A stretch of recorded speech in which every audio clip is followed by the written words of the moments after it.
છે આપણે ફરી એક વખત રાજકોટના લોકો સાથે વાત કરવાનો પ્રયાસ કરીશું.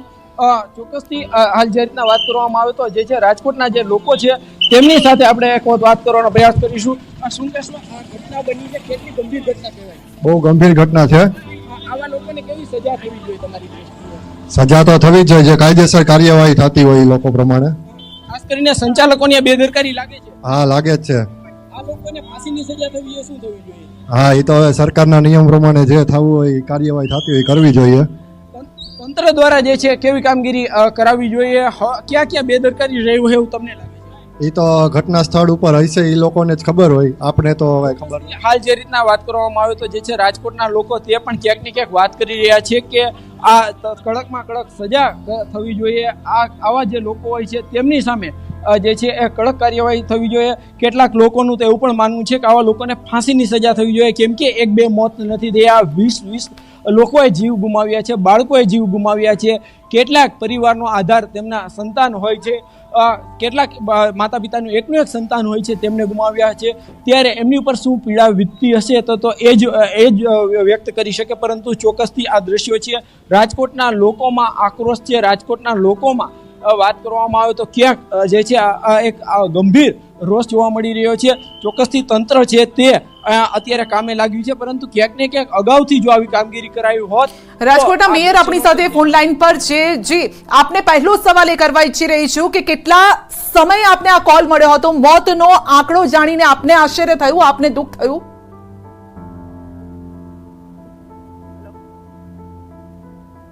મેયર શ્રી, આપની સાથે હું વાત કરી રહી છું ન્યૂઝ 18 ગુજરાતીથી. પહેલું અપડેટ આપની પાસેથી જાણવા ઈચ્છી રહ્યા છે. આપની પાસે અત્યારે શું અપડેટ છે? અત્યારે હું બહારગામ હતી, તાત્કાલિક હું નીકળી ગઈ છું અને ઘટના સ્થળે હું ત્વરિત અત્યારે ત્યાં પહોંચું છું અને કોઈ પણ મુખ્યમંત્રીને પણ જાણ કરીશ અને વડાપ્રધાનને પણ જાણ કરીશ. આ એક દુઃખદ ઘટના છે અને આની ગંભીર નોંધ પણ લેવામાં આવશે. જી, આપ મેયર છો એટલે આપને પણ કાયદા નીતિ નિયમ આપને પણ ખ્યાલ છે કે જ્યારે પણ કોઈ સ્ટ્રક્ચર તૈયાર થતું હોય છે તો ફાયર સેફટીના નિયમો પણ લાગુ પડતા હોય છે. આપને લાગે છે કે આ કેસમાં એ પ્રકારના નિયમો જો લાગુ ન પડ્યા હોય તો એક્શન લેવું જોઈએ? ચોક્કસ તપાસ કરવામાં આવશે, કેમ કે બાળકોના જે જાનહાનિ થઈ છે એના પરિવાર ઉપર જે આભ ફાટ્યો એવું દુઃખ થયું છે એ સ્વાભાવિક છે. એક સ્ત્રી તરીકે મને પણ એટલી જ લાગણી હોય જે અન્ય બાળકોની માતાઓને હોય એટલી. એટલે આનું કડકથી કડક કાર્યવાહી કરવામાં આવશે. નહીં, ફક્ત સંચાલકો પૂરતી જ આ વાત ન હોય અથવા તો જે સ્ટ્રક્ચર જે તૈયાર થયું હતું અથવા તો જ્યાં કામ ચાલતું હતું એ લોકો પૂરતી જ નહીં. હું તો વાત કરી રહી છું તંત્રના એ લોકોની પણ, કારણ કે કોર્પોરેશન પણ ચેકિંગ માટે તો જતું જ હોય છે ને જ્યારે કોઈ સ્ટ્રક્ચર બને તો આપને નથી લાગતું કે એ લોકો પણ એટલા જવાબદાર હોઈ શકે? તપાસ આની અંદર શું થયેલું છે કોર્પોરેશન પણ એટલું જવાબદાર હોય ને મેયરશ્રી? તપાસ કરવામાં આવશે. નહીં, જવાબદાર હોય કે ન હોય હું તો એ જ પૂછું છું. તપાસ તો થશે. નહીં, આગળ બોલો કે હોય કે ન હોય? 100% તપાસ કરવામાં આવશે અને કડક કાર્યવાહી કરવામાં આવશે આ બાબતની. મારે એ પણ જાણવું છે મેયરશ્રી, કારણ કે આ પ્રકારની બીજી ઘટનાઓ ન બને, ઉદ્દેશ અમારો એ જ છે. ક્યારે પણ કોઈ સ્ટ્રક્ચર બને તો કેટલા સમયમાં કોર્પોરેશન તપાસ માટે જતું હોય છે? એટલે કહું છું, હું તપાસ અધિકારીઓને બધાને સાથે રાખીને આની 100% હું તપાસ કરાવીશ. જી, તંત્રનું પણ કોઈ જવાબદાર હશે તો તેની સામે પણ પગલાં લેવાશે, આશા રાખીએ છીએ. હા,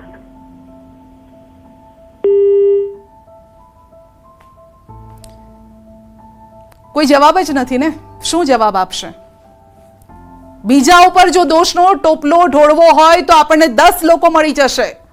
જ્યારે તંત્રના એ અધિકારીઓની અથવા તો એ કર્મચારીઓની જ્યારે આપણે વાત કરીએ છીએ ત્યારે તેમની પાસે જવાબ નથી. બસ એક જ વાક્ય હોય છે કે કદાચ ખબર નથી શીખવાડવામાં આવે છે કે પછી શીખીને જ લાવે છે કે તપાસ કરવામાં આવશે. પણ નિયમો તો ખબર જ છે ને. સામાન્ય નાગરિક તરીકે એક નાગરિકને નિયમ ખબર છે કે જ્યારે કોઈ પણ સ્ટ્રક્ચર ઊભું થતું હોય ત્યારે ફાયર સેફટીના નિયમો લાગુ પડતા હોય છે અને એની ચકાસણી માટે પણ કોર્પોરેશન જતું હોય છે. તો કેમ અહીંયા એ તપાસ કરવામાં ન આવી? કેમ ઢીલાશ વર્તવામાં આવી? કે પછી થઈ જશે, કરીશું એ પ્રકારના વાયદા સંચાલકો તરફથી કરવામાં આવ્યા અને કોર્પોરેશન પણ માની ગયું? હાર્દિક આપણી સાથે જોડાયા છે. જી હાર્દિક, મેયરશ્રી સાથે વાતચીત થઈ, જવાબ ફક્ત એક જ મળ્યો, તપાસ કરવામાં આવશે. તેઓ બહારગામ હતા તેઓ હવે પહોંચી રહ્યા છે, ઘટના સ્થળે પર પહોંચશે. ચોક્કસથી સંધ્યા, અહીંયા આપણે ટ્રાફિક ડીસીપી પણ છે, આપણે એમની સાથે પણ ક્યાંક વાત કરવાનો પ્રયાસ કરીશું. ચોક્કસથી હાલ અહીંયા સમગ્ર બાબતની તેઓ પણ માહિતી મેળવી રહ્યા છે. હાલ અહીંયા જે છે પીઆઈ એસીપી પહોંચ્યા છે, આપણે એસીપી સાહેબ સાથે પણ જે છે અહીંયા પોલીસ અધિકારીઓ જે પહોંચ્યા છે, આપણે એમની પાસેથી ચોક્કસથી માહિતી લેવાનો પ્રયાસ કરીશું કે હાલ આ મામલે ક્યાં તપાસ પહોંચી છે. જો કે હાલ અહીંયા જે કોઈ મૃતકના સગા સંબંધીઓ આવે છે તેમની પાસેથી જે છે અહીંયા અધિકારીઓ જે છે માહિતી મેળવી રહ્યા છે, તેમની પાસેથી જે છે તપાસ કરી રહ્યા છે. સાહેબ શું કહેશો? સાહેબ અત્યાર સુધી આપના દ્વારા શું તપાસ કરી રહી છે? પ્લીઝ અત્યારે પોલીસ અધિકારીઓ વિગતો લઈ રહ્યા છે. ચોક્કસથી હમણાં થોડી વારમાં આપણે એમની પાસેથી પણ માહિતી મેળવશું. પરંતુ રાજકોટ સિવિલ હોસ્પિટલ ખાતેના બહારના દ્રશ્યો છે કે અત્યારે તંત્ર પણ ક્યાંક મૌન થઈ ગયું હોય, કેમ કે કોને જે રાજકોટ આગમાં મોતનો આંકડો 20 ને પાર પહોંચી ગયો છે. 2 ડઝન જેટલા લોકોના મોત થયા છે. આવતીકાલે સીએમ રાજકોટ જાય તેવી સંભાવના છે. રૂબરૂ તેઓ મુલાકાત લેશે ગેમિંગ ઝોનની, તેઓ મુલાકાત લે તેવી સંભાવના છે, કારણ કે આ દુઃખદ આ ઘટના છે. રાજકોટ આગમાં મોતનો આંકડો 20 ને પાર. વધુ અપડેટ મેળવીશું સંવાદદાતા ગીતા પાસેથી. જી ગીતા, સીએમ મુલાકાત લેશે રાજકોટની.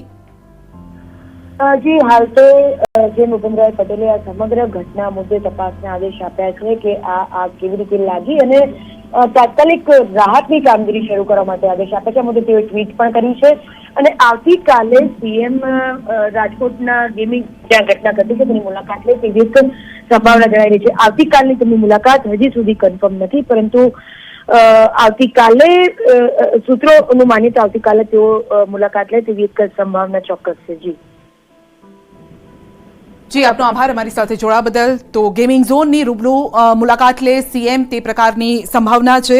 તો આવતીકાલે સીએમ જશે રાજકોટ, કારણ કે 20 થી વધુ લોકોના મોત થયા છે અને જેમાં મોટા ભાગના બાળકો હતા. 12 થી 15 વર્ષના એ બાળકો હતા, જેઓ તેમનું હાસ્ય ખરીદીને ગયા હતા. એ ગેમ ઝોનની કદાચ ટિકિટ હશે 100 રૂપિયા, 200 રૂપિયા, 250 રૂપિયા. એક ગેમની કદાચ ટિકિટ હશે 50 રૂપિયા, 100 રૂપિયા. બસ કંઈક આટલા જ રૂપિયામાં તેમને આ મોત મળ્યું છે. ખુશીઓ ખરીદવા ગયા હતા, મોતને ખરીદીને હંમેશ માટે પોઢી ગયા છે.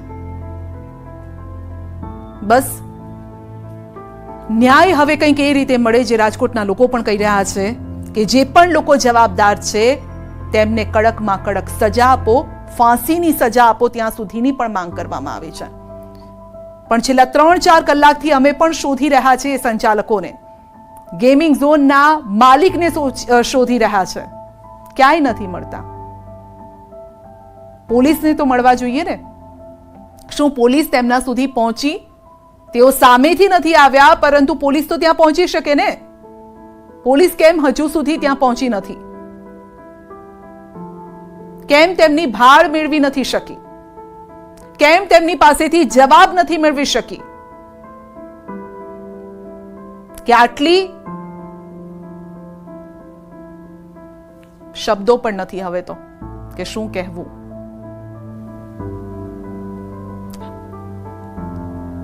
તો હવે અમદાવાદમાં પણ તપાસના આદેશ આપવામાં આવ્યા છે. ગેમિંગ ઝોનમાં તપાસના આદેશ અપાયા છે.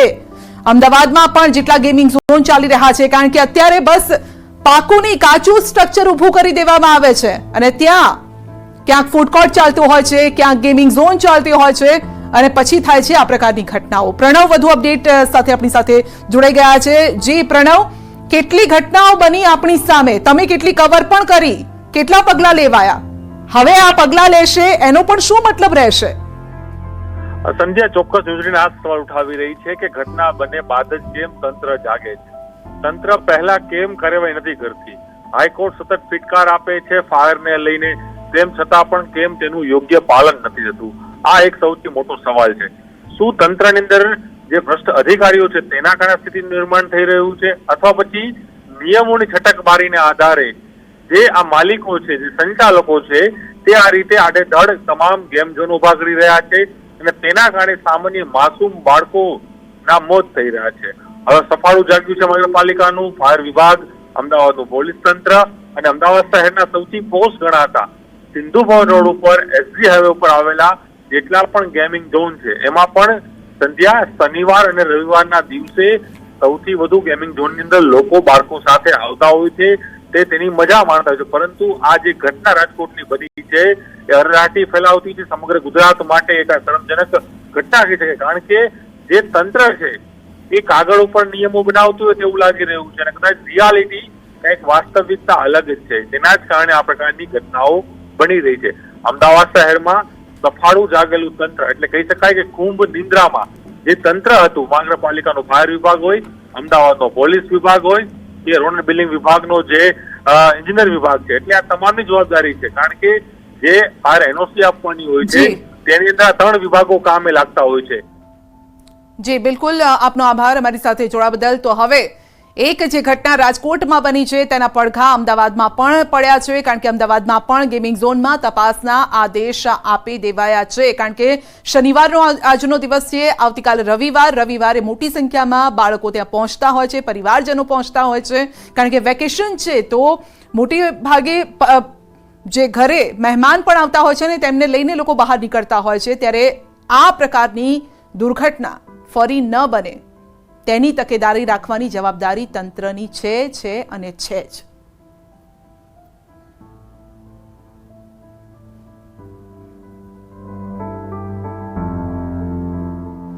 તો 20 થી વધુ લોકો જીવતા જીવત મોતને પોઢી ગયા.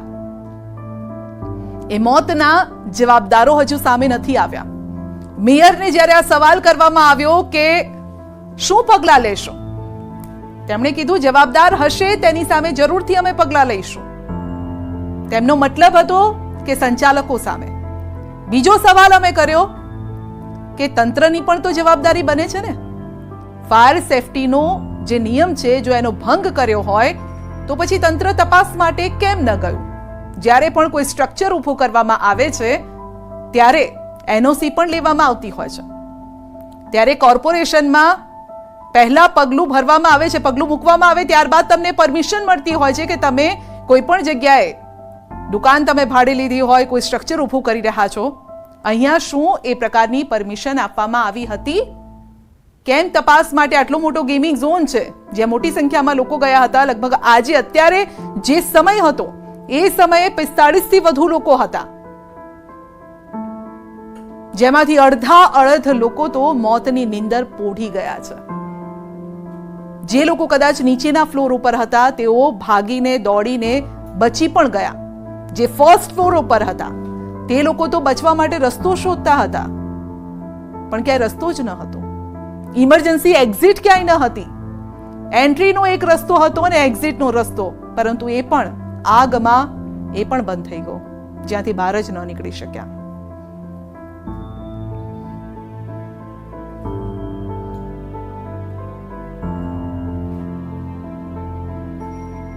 તો જે દ્રશ્યો અમે આપને બતાવી રહ્યા છે તે રડાવી મૂકે તેવા છે.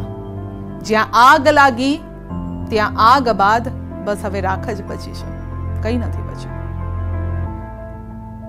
અરમાનો પણ આગમાં ભસ્મીભૂત થઈ ગયા છે. જે બાળકોને ત્યાં મોકલ્યા હતા રમવા માટે તે મોતની નીંદર લઈને આવ્યા છે, એ પણ બીજા કોઈકના પ્રતાપે. ખબર નથી કોને આ નિશાન બનાવવામાં આવશે, કોના ઉપર દોષનો ટોપલો ઢોળવામાં આવશે. જેટલા જવાબદાર સંચાલકો માલિકો છે એટલું જવાબદાર તંત્ર પણ છે. એ જવાબદારીમાંથી તેઓએ ન છટકવું જોઈએ. કોઈ પણ પરમિશન આપણે જ્યારે આપતા હોઈએ છીએ ત્યારે કેમ ચકાસણી કરવામાં નથી આવતી? અને પરિવારોને પણ અમે કહી રહ્યા છીએ કે આવી જગ્યાઓ પર જ્યારે આપ જાઓ છો ત્યારે તમે પણ એક વખત ચેક કરી લેજો. કારણ કે સામેવાળા તો જવાબદારી લેશે નહીં, હાથ ખંખેરી દેશે, ઊભા થઈ જશે. જવાબદારી પછી આપણી જ આવશે કે તમે કેમ મોકલ્યા. એ લોકોને બોલતા પણ શરમ નહીં આવે. એ સીધા દોષનો ટોપલો તમારા ઉપર જ ઢોળી દેશે. માટે એ પરિવારો પણ સાંભળી લે કે જ્યારે આપણે બાળકો સાથે જઈ રહ્યા છે, પરિવાર સાથે ક્યાંક જઈ રહ્યા છે, તો એ ચકાસી લેજો. કારણ કે આ પ્રકારની ઘટના પહેલી ઘટના થોડી છે. સુરતમાં આ પ્રકારની ઘટના બની હતી, તક્ષશિલા કાંડ. વડોદરામાં છેલ્લો આપણે જોયો હરણી કાંડ. ત્યાંય બાળકો પિકનિક માટે ગયા હતા, એ પણ મોત લઈને પાછા ફર્યા. મોરબીનો ઝૂલતો પુલ, ત્યાં પણ હસવા રમવા માટે ગયા હતા, ત્યાં પણ મળ્યું તો શું મળ્યું? મોત મળ્યું. પણ આ તમામ જગ્યાઓ પર તંત્ર ક્યાંય દોષિત નથી. દોષિત તો આપણે જ છીએ. કારણ કે એ લોકોને ખબર છે કે જ્યારે તમે એ લોકો પર દોષનો ટોપલો ઢોળશો ત્યારે તેઓ પણ આંગળી તમારા ઉપર જ ચીંધી દેશે. માટે આપણે પણ હવે જાગવાની જરૂર છે. જોઈ લો દ્રશ્યો.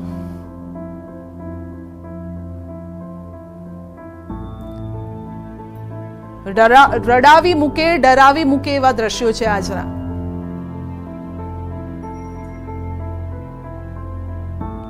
પણ કોણ સમજશે? આ જેનું ગયું છે ને એ જ સમજે.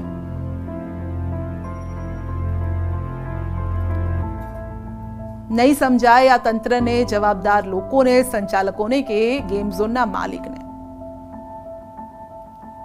એમને તો કડકડતી નોટો મળે છે ને, ખુશ છે. કારણ કે એ ખુશી પણ તમારી પાસેથી જ ખરીદી રહ્યા છે, તમને મોત આપીને.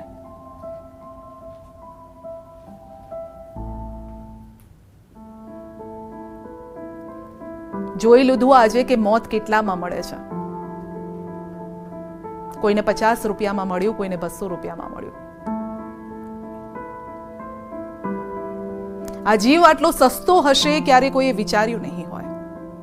અને જે લોકો કદાચ ત્યાં ગયા હતા એ લોકોએ તો ક્યારેય નહીં વિચાર્યું હોય. એ છેલ્લી ક્ષણને યાદ કરો કે શું થયું હશે ત્યારે. તો મોતનો આંકડો જે છે તે સતત વધી રહ્યો છે. રાજકોટમાં આ કાંડમાં મોતનો આંકડો 20 ને પાર પહોંચ્યો છે. ગોંડલ ઉપલેટાથી ગેમ ઝોનમાં લોકો આવ્યા હતા, જે વાત હું હમણાં જ કરતી હતી. 15 થી વધુ બાળકોનું રેસ્ક્યુ પણ કરાયું છે. સિવિલ હોસ્પિટલમાં નંબર પણ જાહેર કરાયા છે, જ્યાં આપ કોન્ટેક્ટ કરી શકો છો. કારણ કે દૂર દૂરથી લોકો આવ્યા હતા. કેટલાક લોકો, કારણ કે હવે બાળકો પણ મોટા થઈ રહ્યા હોય, 15-20 વર્ષના જ્યારે હોય, ટીનેજર હોય, ત્યારે તેઓ તેમના ફ્રેન્ડ્સ સાથે પણ જતા હોય છે એકલા. તો કરુણા દ્રશ્યો છે. હાર્દિક પાસેથી વધુ અપડેટ મેળવીશું. જી હાર્દિક, કેટલાક લોકો રાજકોટના નહીં પરંતુ આસપાસના વિસ્તારમાંથી પણ આવ્યા હતા.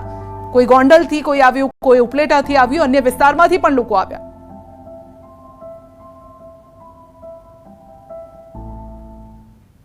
દ્રશ્યો છે, એક માતાનો આક્રંદ છે, તેમને પોતાનો એક બાળક જે છે ગુમાવ્યું છે, તેમનું દર્દ છે. આ માતા માટે તો જે છે હવે તેમની જીવન જે આગળની જિંદગી છે તે જ જાણે ખતમ થઈ ગઈ હોય તેવું દુઃખ છે.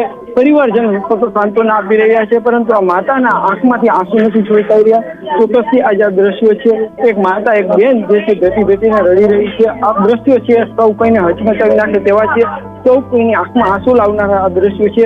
કેમ કે આ લોકોએ ક્યારેય નહોતું વિચાર્યું કે તેમના જે છે સંતાન જે છે તેમને આ રીતના કહી શકાય કે તેમના સંતાનનું જે આ રીતના મૃત્યુ થશે.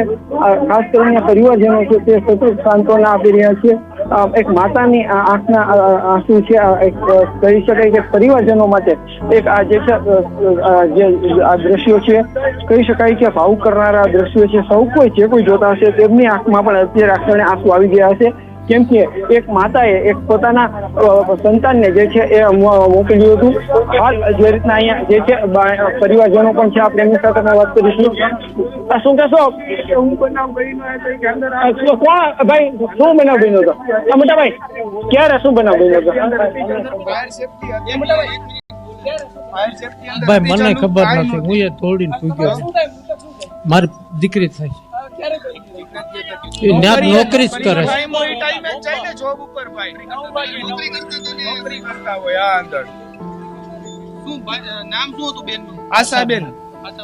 આશાબેન ચંદુભાઈ કાથડ. કાંઈ આડાવડા જવાબ દઈને બધાય ગુમ થઈ ગયા અહીંયાથી કોઈ છે જ નહીં હે કોઈ આ બધાય પરિવારજનો એની જ વાટ જોઈને ઉભા અહીંયા આવડો બનાવ બન્યો એટલી લાશુ પડી તોય કોઈ નથી અહીંયા છે કોઈ આ જવાબદાર વ્યક્તિ જ કોઈ નથી આમાં આવ્યું બધાય સાથે જ છે પરિવારજનો છે માતા છે તમને કઈ ખબર પડી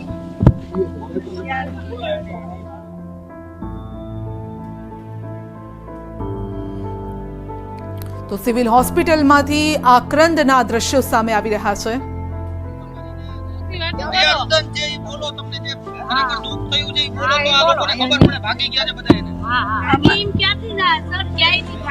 અમને ખબર પડે એટલે અમે તાત્કાલિક આવ્યા. મારી બેન છે મારા કરતા નાની ને હું ત્યાં અહીંથી ગઈ નોકરી કરતા હતા ત્યાં ઘણા સમયથી નોકરી કરતા હતા સર હું અહીંથી ત્યાં ગઈ અમે તો એના મેનેજર ઉભા હતા મેં પૂછ્યું હું કે સર અમારી આશા મેલી તો એના મેનેજર કે બેન હજી કઈ ખબર નથી એના મેનેજર ને એ કઈ નહોતું અમારે એટલા સ્ટાફ ને બધી આ હરગી ગયું ન્યાવથી કોઈને એટલી બેદરકારી કે એક સેકન્ડ ની વાર લાગે એમરજન્સી કોલ કરવામાં રાજકોટ જેવી સિટીમાં તો એ કોઈને કોલ હજી નથી બધી લોકો મરી ગયા એ કોઈ જીવતા જ નથી આમાં કોઈ જીવતું છે અમારે હગી બેન મારી હગી બેન છે અમને હવે કોણ આપશે અમારી આશા તમે જ કયો અમને કોને આપશે અમારી આશા ઈમન નથી ખ્યાલ ખાલી